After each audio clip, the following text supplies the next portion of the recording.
Mike Gill, State of Corruption. We're going to take another road trip right to the Bedford FBI. We're going to turn evidence. They want evidence, let's give them evidence. No, let's take a look at what evidence. I want you to understand, you've been seeing a lot of activity in the last few days. I'm moving chess pieces here, folks. I'm boxing these people in. I'm incriminating the people who are supposed to be arresting these people as of the FBI. You see those judges? Anderson, he incriminated himself. Delker, let's get them all right? Now let's show you what I'm going to bring to the FBI. You see this? This is Brian's Toomey's computer. When they tried to set up a hit on me in Miami, it's on here. Shaheen, Walker, coordinating everything. This is his phone, right?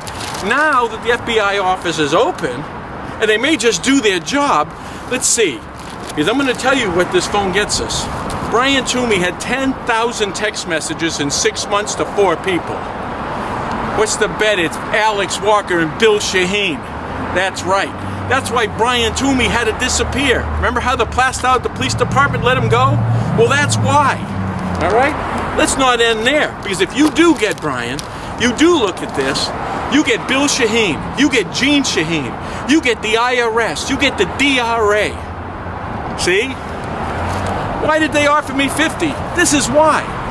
You see what this is? It's going to be called mail fraud.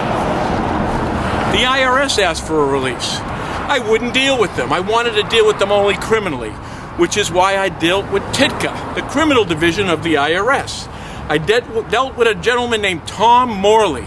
If you remember, when I got the recording for the Adjutant General of the IRS, Tim Campus, saying we had a mole, it was Morley that called him and forgot to hang up the phone. What I called Morley on was this accountant that all of a sudden sent me this envelope with all these envelopes inside, unopened, from the IRS. Turns out that Tom Morley coordinated Curtis Morley to pretend to act as an accountant. Except for he wasn't my accountant. He was dealing with Brian Toomey and Carrie, which is on this computer. Not only is that fraud within the IRS, the same bastards will intimidate you, take your home, garnish your wage, is committing fraud. I want to show you every one of those letters from the IRS. You'll see them again. All right? Every single one unopened for years. That's a cover-up. So again, this is mail fraud involving the IRS, involving Tom Morley, Curtis Morley. See? Now we're going to drop that on the feds. What are they going to deny this? Impossible. The computer? Impossible. It's all going down. And if you don't think they're getting nervous, maybe you remember Judge Moore. You remember the judge who threw my son in shackles? Remember it was the Nashua police who complained about the sign? Not about what's on the sign, the movement of the sign. Who are you shitting? Guess what? Judge Moore took himself off the case. He even told us that he was friends with Walker. How's this? Why don't you recuse yourself before you put my son in shackles? It was extortion and it was a message. Well, I'm giving you guys a message. You see the tracks? I'm going right over your ass. That's right. This was extortion. This is mail fraud. This is the fraud with the IRS. This is even the fraud with the drug dealers. Brian Toomey gave them my schedule. When I told him that Russia broke into my room in Miami with my son there, Brian Toomey cried. Now, how many of you cried? Right. Why him? It stuck in my mind. And here's the answer.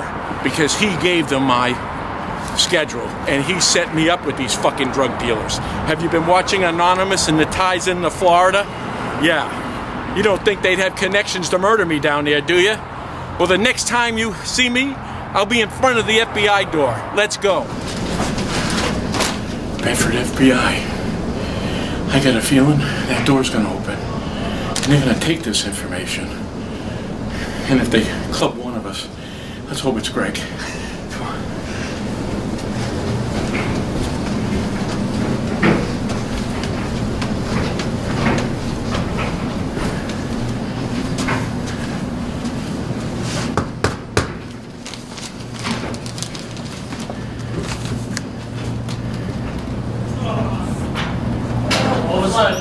I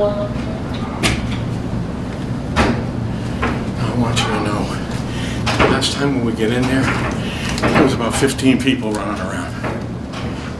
They're in there.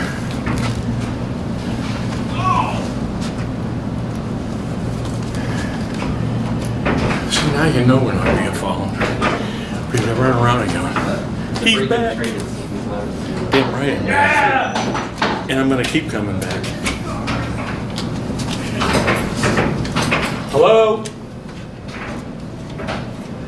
Mike Gill. I got mail fraud here with the IRS. Can I help you? Yes, I'd like to drop off some evidence. And your name? Mike Gill. Okay, hold on. Told you.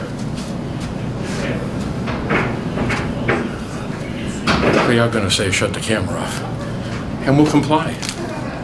We're law-abiding citizens. Unlike some others. This is big, guys. This is Shaheen goes to jail. This is Gene Shaheen goes to jail. Right? Brian Toomey gave you Bill Shaheen. Walker. Attempted murder. Right. IRS fraud. We're going to attach the sound from Tim Campus of the IRS, the Adjutant General. This was all those letters from them. Right, we got them all in one day. A guy named Patrick Dillon gave me a call when I got these. He said, "Gonna shut down the business, put you in jail." I told him to go fuck himself. Yes. Oh, you have to leave that camera guy outside again. We're going to shut the camera off, and we'll leave the camera outside. All right, turn it off. Fraud. I asked him if he was related to Curtis Morley. Is there some fraud in that? I'll bet you it is. It turns out Morley and Morley live about 10 miles from each other. Right. So how's that for a coincidence? And how's that for a cover-up? We would have given you the forgery, the corruption in the IRS, the corruption in the banking department. Alex Walker, who's the center of all of this. Gene Shaheen, who only happens to be a senator in New Hampshire. You understand the importance of this? It almost cost me my life 3 different times. This is the level of corruption that we're dealing with. And I want you to hear these pieces, because they might help you in your case against the IRS.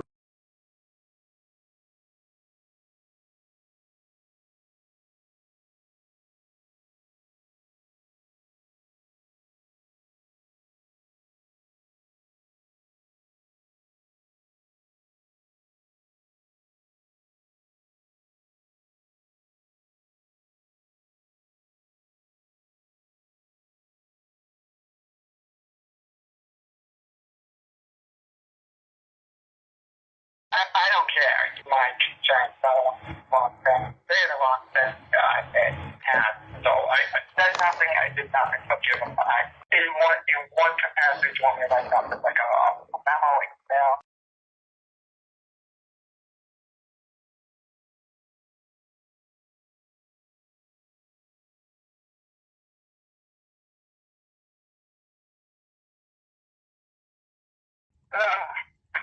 Good times, Tim. This is gonna be your case. I gotta call him, Chris, and I'm gonna tell him like we have a plan. We have an undercover interview. We just got out. Mark Hassenbeck. He took the evidence again, and again he was personable. Here's the receipts. That's for the cell phone. That's the computer. And that's the copy of the mail fraud. Right? Now they're doing their homework. Let's hope they're doing it for you. Mike Gill, State of Corruption.